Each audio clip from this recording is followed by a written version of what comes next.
Guys, so I'm out here in the garden and it still feels like winter even though it is the end of February and we're coming close to spring. Easter is coming close and everything around me still looks dark and dead and all that. And that's pretty much how it looks like for most of our state over here, and it can be a little bit depressing. I just want to start digging my hands into the dirt and just start gardening and doing all this stuff. It's also super windy and cold today, so I hope you guys can hear me well. So y'all are probably just kind of sick of me just sitting down and doing sit down videos and not doing any gardening, and you're all probably like me as well, just wanting to see some living things and gardening and all that stuff. And I don't have green right now, but I do have a grapevine and we are going to work on pruning it, and I'm going to take you along with me and kind of show you what I'm going to be doing with that grapevine and how you should be pruning it in the coming up years. I'm also going to be talking about the setup for the grapevine, what kind of supports I'm going to be using for it, and the future plans for it and for this area over here behind me. This is the first year for this grapevine over here. You can barely see it. It's about, I would say about a foot tall, and it has 3 canes coming off of it. So this is my first time pruning grapevines. I grew up around grapevines. My grandfather always had grapevines around, and my grandfather was the guy that you would call for a pruning job. Everyone in our town would call him if they had any pruning job whatsoever, and I kind of want to start carrying on that legacy from my grandfather. So I want to get really good at pruning. So I did a lot of reading on how to prune grapevines, and I watched professors and horticultural professors teaching about how to prune grapevines. I watched also people who have orchards or vineyards, sorry, not orchards, talking about how they prune their grapevines. And I've been doing research on this subject for several years because I want to have several grapevines over here for multiple uses. A lot of these people, what they suggest is at the time of planting your grapevine to cut it down to about 2 buds and or about 6 inches above the ground. And some others suggest to leave it the first year. Don't do anything, just plant it, give it fertilizer, and let it grow, because these canes are going to develop leaves, and those leaves are going to help it photosynthesize and help strengthen the root system. And I fall in that camp, and this is what I did for the first year, or I should say this is what I did the first time I planted it. So this is the first year now after planting, and now it's time to prune it. So what I'm going to do is I'm going to cut it back to the first bud over here, and I'll try to zoom you guys in so that you can see. I think this is a bud over here. I can't tell, but I'm gonna cut it. This is a bud, that's a bud. I'm gonna cut it right here. So I'll do 2 buds and then I'll cut it right here. So basically around the same place where it was growing. If I bring you closer, you'll see that there is a bud right on this side over here. So I could cut it down to this bud over here, and I think this is strong enough of a cane and it's thick enough where I don't need to worry about cutting it down shorter than this, because if I cut it any shorter and there are no buds along this over here, what's going to happen is all this growth is going to die back until it reaches the first bud over here. So I'm just going to keep it as it is so that it can have the strength to put on some growth this year. Once you prune back the grapevine, you'll want to provide it with support. Preferably you'll want to provide it with support the first year, but I did not do that because I just simply ran out of time. This year, however, I'm definitely going to do that, and I'm hopefully going to be adding some more grapevines over here. So the plan is to have a grapevine in each of these beds, and we already planted a grapevine over here, but I planted it in the middle of the bed, and I'm thinking that I'm going to be planting it at the edge of this bed over here so that I can train the branches to go over that way. And also the other grapevine would be in the beginning of that raised bed over here, and then train the branches to go over it that way as well. Sorry, I was interrupted. I don't know what I was saying. I think it was, yes, the branches. You can't let them go longer than 8 feet, but my beds over here are, I think, 12 feet long. I believe 16. No, they're 8 feet long. So that's actually perfect. I'm not exactly sure the reason why they don't let them grow longer than 8 feet. So that's the first year. What would you do in the second year? So now this would be the second year of its growth. So in its second year, what I'm going to do is I'm going to allow 4 new canes to develop on this grapevine. And I'm going to be training them, as I have mentioned, to go across the bed, and each of these canes has to be about a foot away from each other so that they have enough air flow in between them, because if you do not have enough airflow in between them, the grapevine can develop disease, and it can succumb to mold and these kind of fungal diseases. So it's really important to allow that airflow. Also, when you have a grapevine that's kind of super thick and you don't have the airflow in it, the insects start attacking it, and you're not going to be able to get to all of them if you do apply any sort of organic insecticide. So by having the grapevine sort of open and you have a lot of airflow in there, you're able to target these insects that would attack the grapevine or the grapes without missing any of them. Basically, that's what I'm trying to say. So that's the second year. And in the second year as well, I forgot to mention this one, a very important thing is that if the grapevine produces any fruit, you want to pluck those fruits off, because those are going to take energy away from the plant, and the grapevine is not going to be able to develop its roots. What you want it to do right now is to grow its cane and to develop roots. That's the most important thing that you need that grapevine to do. Then in the third year, what you are going to do is, after it has developed the 4 canes in the second year, you're going to allow it to develop 4 more canes, and you also want those 4 canes to be going in the same direction that the other 4 canes are going in, and you want to eventually train them on the branches that those 4 original canes were on. Then you're going to, by the 4th year, you'll cut the original 4 canes and you'll train the newer 4 canes that you have allowed the grapevine to create, and those are going to be your fruiting canes. You can allow the grapevine to fruit on the 3rd year. For best practices, it is preferable to not allow it to fruit.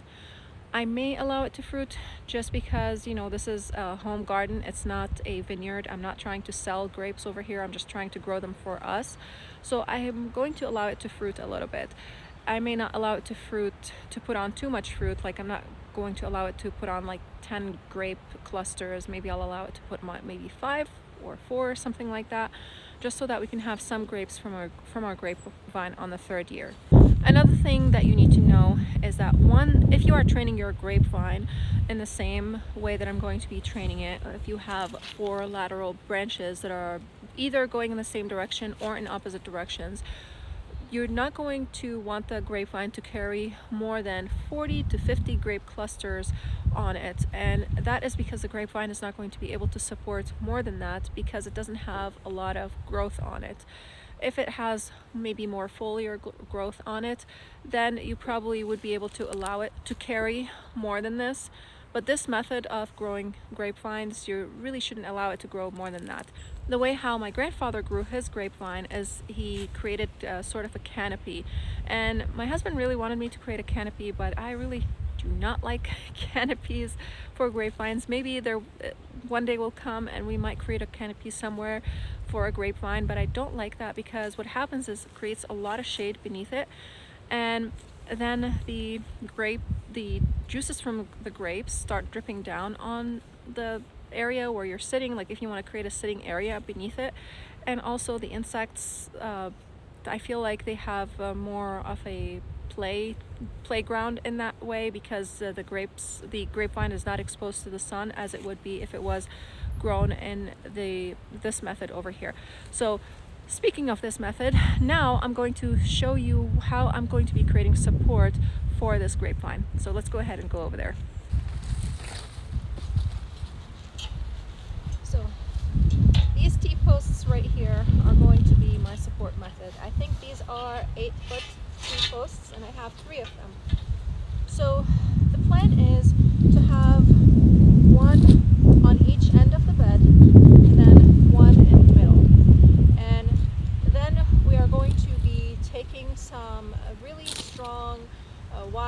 metal wire, probably 9 gauge or something like that, and we are going to be passing the wire from one end of the T-post to the other, and so on and so forth. These wires is where the canes are going to be growing on and trained on, and these wires are where the canes are going to be trained on. Now, if I were to plant this grapevine over here, which it is right now, then I would be putting a T-post right in front of it, and I would be training that grapevine to grow along this T-post. So now I'm looking at it, actually, I have it pretty far into the bed, and I would like to push it forward in this direction, a little bit closer to the edge of the bed over here, so that when I do train it to grow on the T-post, then it would be directly close to it, and it won't have to bend in order to be trained to go on it. This grapevine, as I mentioned before, is going to end up in here, and I'm going to be doing the same thing. So this way I can train the branches to grow 8 foot rather than 4 feet. 8 feet, sorry. The reason why you want to have some sort of a support for your grapevine is because the grapevine itself is very bendy, and it's not going to grow like a tree. It is a vine, and so if you just leave it be and you do not train it, what's going to happen is that grapevine is going to start sprawling all over the ground. If it finds something, it's going to climb on it. They do grow tendrils, and those tendrils are what's going to grab onto the support that you provided. That is speaking of the canes. Some of the systems that I've seen people use are really large wooden posts. They're probably pressure treated, but I don't want to use wooden posts over here because these are raised beds, and they will be taking a big amount of space in them over here. I could, I suppose, because they're going to be in the corners, but that means I would have to dig really deep into the ground in order to have those posts secure in the ground. With these T-posts over here, it's super easy to dig them into the ground. I have a T-post, I don't know, what do you call it? It's kind of like a pipe thing. You pound the T-posts with it. I can't have access to it right now because my husband has his beehives in the way, so I don't want to get there. They don't have bees in them right now, but the ones that he has there, but they're there where it's stored, so I'll have to get to it another day. And anyways, the ground is frozen. It's not like I can do anything about it, so we'll just have to wait until spring comes and the ground is not frozen. I can't really dig into the ground right now, so that's not a big deal. I can pretty much make these T-posts go as deep as I want, as long as we don't hit rocks in here. And these T-posts are pretty strong, they're hefty, and I think they're going to be able to support all this weight. And also another thing that I've seen used is rebars where the grapevine is. So they would tie the grapevine, the base of the grapevine, to a rebar and have it grow all along the rebar until they train the canes onto the wires. So that's something you could do if you do not want to use the canopy method. As I have mentioned, the canopy method is not personally my favorite thing. So this is basically what we are going to be doing when it comes to training the grapevine.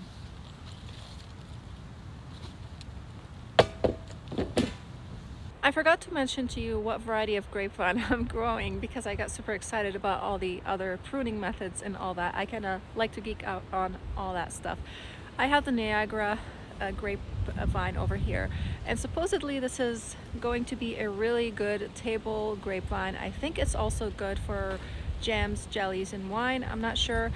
I'm also going to be adding the Concord, and I want to add 2 Concords and 1 more grapevine. So all this time I was talking, and apparently I wasn't recording. I don't know why, what happened, but right now I'm going to be taking you over here into the woods just to share with you my plans for this area. So let's go ahead. Whoa, I almost tripped. Okay.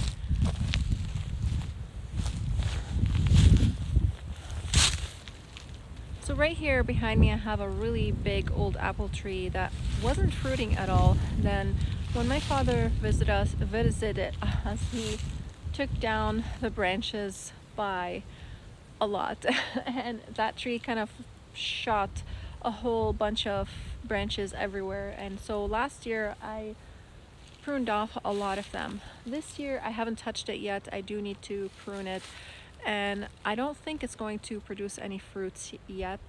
I don't know. Honestly, if this thing doesn't produce any fruit this year, we need to cut it down because it's just taking space, and it's not benefiting us in any way. We can use the wood maybe for grilling. That'd be really cool to have kind of smoked wood flavored food, apple wood I suppose. And the idea is we want to kind of take in this area over here, so we have a pretty big space all the way to the back over there, all this woods right here, and we would like to add some more trees in here. I would like to have a castana, or what do you call it, a chestnut tree over here in this area. So now I want to tell you what's going to happen in the section in front of me. This, I don't know why it just keeps stop recording all the time. I don't know if most of what I said was recorded or not, but let me flip the camera and show you what we're going to be doing, or what I'm planning on doing in the front over here. I don't know what got recorded and what not. This is really frustrating. So I'm not sure if this is the same type of pear tree as the one that's neighboring it over there, but what I want to do is I want to move this pear tree this spring and plant it somewhere else in our garden, because I feel like it's not receiving enough light, because we have these trees right here behind us and shrubs, and it's really tall. Let me try to see if I can show you. Look at this. Whoop. All these trees blocking the light for it, off of it. So in the summer, that is, right now it's receiving enough sunlight because there are no leaves on them. So I'd like to move this out of here, and then what I would like to do also is I would like to add a bed that's going to go all along that way over there, and then meet up with the apple tree right here. So it's going to go this way and then this way, and the idea is I want to create kind of like a secluded sitting area in here, and I want to cover this whole area with mulch. And as if you have seen my previous videos about pruning these trees over here, I'm trying to espalier them. They are mature trees, but I think we can do it if we just take it one branch at a time over a period of several years. And I'd like to create a wall that way and this way with the trees, and I think that would look beautiful. And again, it would create kind of a seating area in here. We can put maybe a little table with the chairs right there, and have some extra planting space. So I don't know if we'll be able to accomplish this year. I didn't talk about the beds with my husband yet, but I did talk to him about the espaliering, and he's like, do whatever you think is necessary, because one, he's working full-time and he doesn't really have the time to be in the garden, and two, he doesn't have the knowledge on pruning and all that. I mean, he has a little bit, but he doesn't feel confident about most of it because he doesn't have the time to be in the garden. So I get to play with all of this myself, and if I need help, he's there to help me, and so it's really nice. It works out. I get the garden all for myself. If you want to see how we pruned these trees over here this year to start the espaliering process, you can click on this video over here.